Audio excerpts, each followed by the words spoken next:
एक समय की बात है, एक गांव में एक साधु महात्मा रहते थे। वे बहुत ही तेजस्वी और आदर्शवादी थे। सभी लोग उन्हें बड़ा सम्मान देते थे और उनके आशीर्वाद के लिए उनके पास आते थे। उनके पास आने वाले लोग अपनी मानसिक शांति व मनोकामनाएं पूर्ण करने के लिए प्रार्थना करते थे। एक बार एक युवक उनके पास आया। वह बहुत निराश था। साधु महात्मा ने उसे आदर के साथ बुलाया और पूछा, बेटा, तुम इतना उदास क्यों हो? युवक ने रोते हुए कहा, गुरुजी, मेरे जीवन में कुछ गलती हो गई है। मैं भारत छोड़कर विदेश गया था पैसे कमाने के लिए। वहाँ मैंने धन की भरमार हासिल की, लेकिन आत्म संतुष्टि नहीं हो पाई। अब मैं वापस आया हूँ। मेरा दिल शांत नहीं हो रहा है। मुझे खुद को खो दिया है और मैं खुश नहीं हूँ। कृपया मेरी मदद करें गुरुजी। साधु ने ध्यान से युवक की बात सुनी और उसे आदर पूर्वक समझाने लगे। उन्होंने कहा, बेटा, धन की प्राप्ति तो ठीक है, लेकिन जब तक तुम अपने अंतःकरण की ओर ध्यान नहीं देते हो, तब तक शांति नहीं मिलेगी।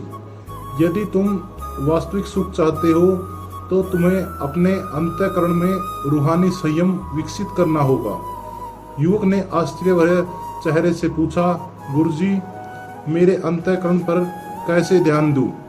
साधु महात्मा ने एक छोटे से गोल पत्थर को उठाया और युवक को दिखाया। उन्होंने कहा, बेटा, इस पत्थर को बड़ी ईमानदारी से तालाब में फेंक दो। जब यह पत्थर तालाब के पानी में डूबेगा, तब तुम मेरे पास वापस आ जाना। युवक ने उसे समझकर पत्थर को तालाब में डाल दिया। पत्थर तालाब में डूबने के बाद वह वापस साधु के पास गया। साधु ने पूछा, बेटा, तुमने तालाब में पत्थर को डालकर जो कुछ भी देखा वह बताओ।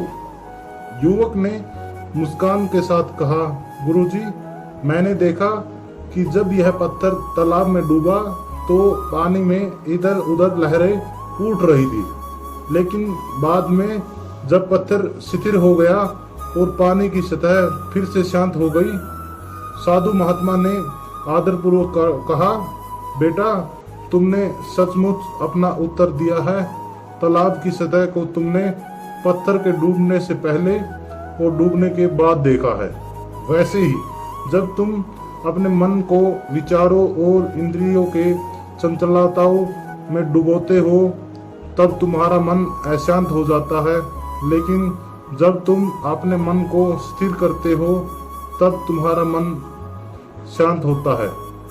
युवक ने धन्यवाद कहकर साधु महात्मा के चरणों में गिर पड़ा और उनसे कहा, गुरुजी, आपने मेरी आंतरिक शांति का रास्ता दिखाया है।